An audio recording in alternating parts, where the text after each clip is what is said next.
My 26 male girlfriend, 27 female of 4 years cheated on me and is begging for forgiveness. My girlfriend's best male buddy came into town for the weekend last weekend. They've known one other since elementary school, but they've never dated or had anything other than platonic friendship. They haven't seen each other in almost 5 years and haven't had any communication. I met him on Friday afternoon when he arrived to our house and we spoke for a while. He seemed to be cool enough, was courteous and nice, and made no sign that he was interested in my girlfriend. She was obviously pleased to see him, but her gaze never lingered, she never reddened, and she showed no evidence of being drawn to him. He inquired if she had anything planned for that evening, since he wanted to take her out to dinner and simply catch up. I was skeptical, but I've always trusted my girlfriend, and she told me the night before he came that he was harmless. So I granted her permission, and they went out. Then she returned at 2 a.m., smelling of vodka and Zex and sobbing uncontrollably. She claimed she got really inebriated, slept with him, and then sobbed and fled as soon as she understood what had occurred.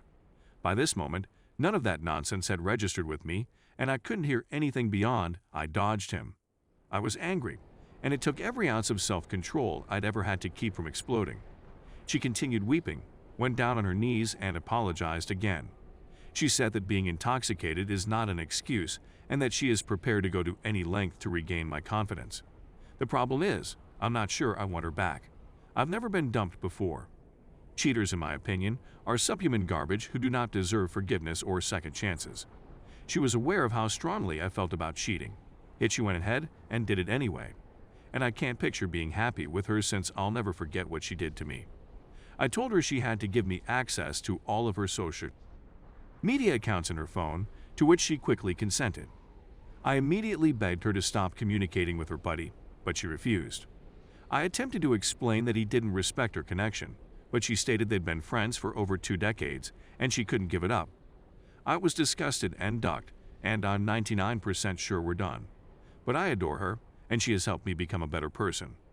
I want to put all of this behind me and forgive her, but I know that doing so would need the destruction of every single ounce of self-respect I possess. Is there anything I can do to save this situation? Edit. She is completely reliant on me. I pay the bills, and her financial contribution is little, consisting just of occasional restaurant dinners. I own the home as well as both automobiles. She works, but if she were to leave, nothing would change monetarily. I've already determined that I'm not going to take her back, but I'm not sure how to handle the split. Story 2. Wife cheated on me, wants to reconcile. I 100% wanted to as well, until heavier news dropped. So my wife, 30 years old female, cheated on me, 34.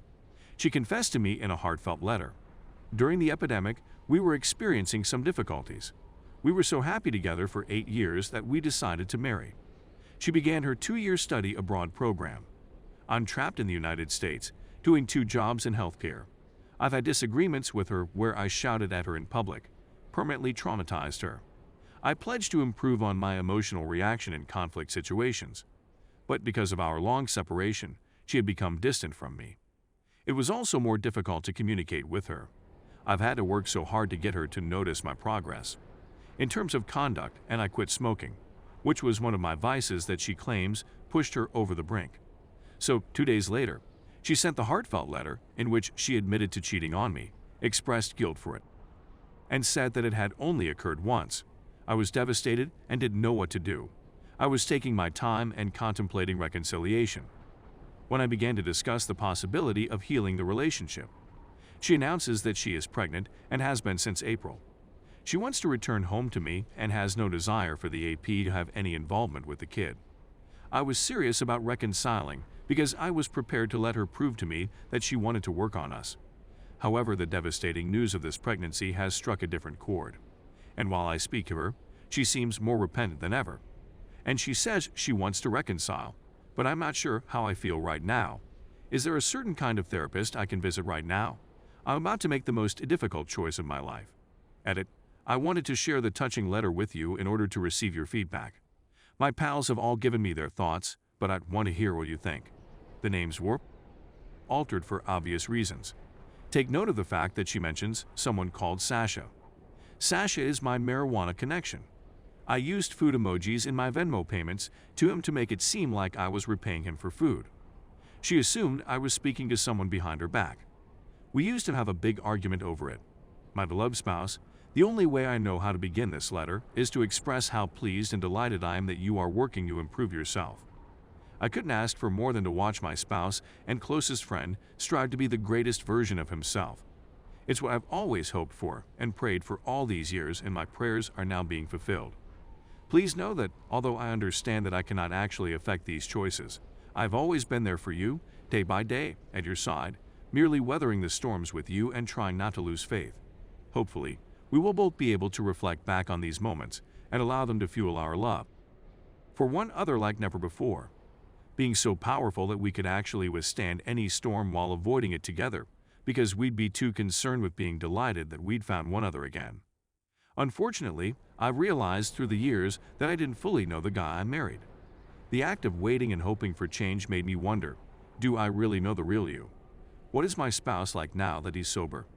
The sensation of being with you for so long but not knowing who you really are and receiving this less than likable version of you shook me to my core. It made me nervous. It made me wonder whether I'd ever have the opportunity to really know my spouse for who he is and enjoy that person for the rest of my life. Or do I just remove myself from the circumstance in order to preserve what's left of me? I began to lose hope, not just for us but also for myself, at the beginning of last year. I started to lose myself completely.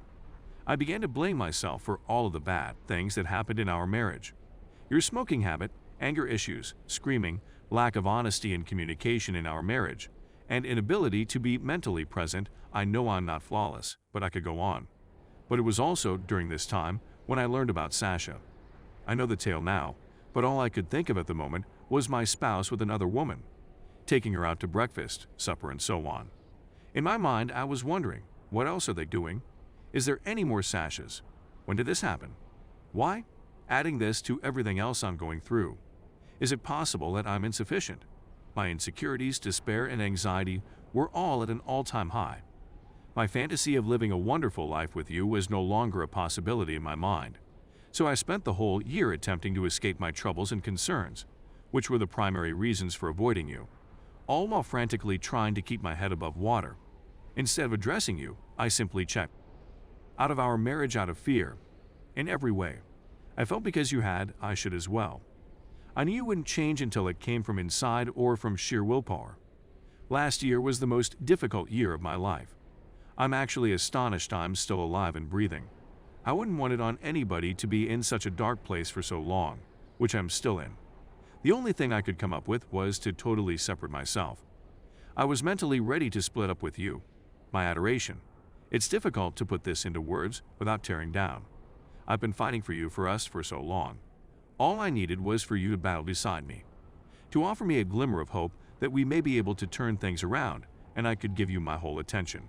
It's the same as before, but better. That's all I'm looking for. I want to do my best for you, but it can't be a one-way path.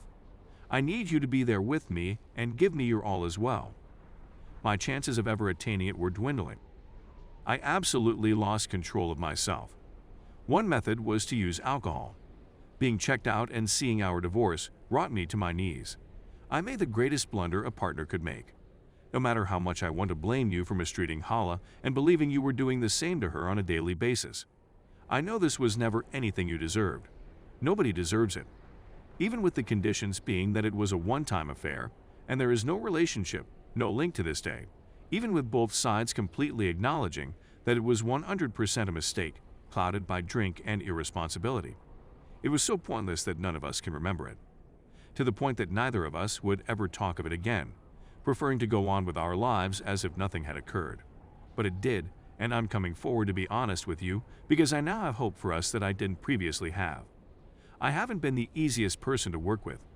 It's difficult to live with myself knowing that, despite enduring all of these adversities, my actions may very well be what breaks us. I'm sure you're feeling a surge of wrath like no other right now. I'd no sense that's how I felt after learning about Sasha. I let my wrath fester inside me, slowly destroying me from the inside out. Please find it in yourself to dig deep and acknowledge that simply by being here, we have both gone a long way. Neither of us has given up hope. We're both letting our love for one another lead us through these difficult times, hoping to emerge stronger than before. You are and always have been my one and only love. Even with my errors, I still see just you and have always seen only you. With both of us in a downward spiral, I was dead bent on divorce, until I caught sight of and sensed a ray of optimism from you. That was all I needed to forget about the past and go ahead with you. Despite everything, I have loved you with all of my heart from the beginning. I want to continue to love you, to be your person, and to keep the promises we made. I feel that our marriage can be stronger and that we can be the greatest versions of ourselves, not just for ourselves, but also for one another. The real issue is if you still want to be my person. If you are willing to accept my shortcomings and failures and move on with me. Create the wonderful life we've always desired with me. Before writing this letter, I had to admit to myself that there's a risk you won't be as forgiving as I am. If you decide to split ways, I will completely understand. We've basically been growing up together for the last decade. There have been a lot of growing pains, but also a lot of love and joy. Memories that will remain with me for the rest of my life and for which I will be eternally thankful. Everything contributed to our development, at the very least if we can't be the best for one another. This learning experience has inspired us to be better for ourselves. There's a good probability he'll despise me after reading this. But please understand that I'm opening this up to you because I still feel you're my person, my soulmate. I really hope this works, especially now that I can see you for who you really are. I can envision my future with this individual. You the sober one. You should be at ease. I'm aware that both sides will have to put forth effort.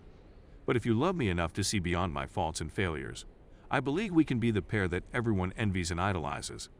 However, if you feel the need to distance yourself from me, please do so. It's something I'll work on accepting over time.